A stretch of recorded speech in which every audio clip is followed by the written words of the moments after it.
Connect to terminals 21 and 24.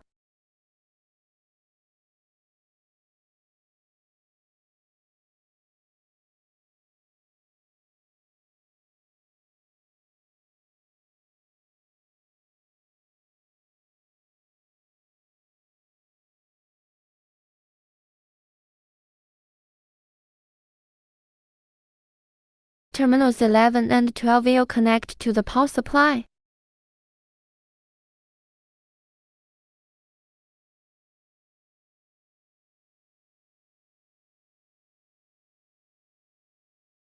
Turn on the power. Long press the first button.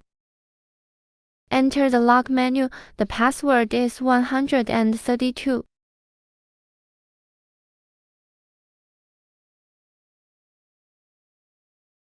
Long press the first button again. Enter the secondary menu.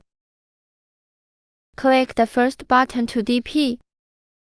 Click button to 2. Click the first button again until pH. According to the range H setting of SUP-DP, change to 5.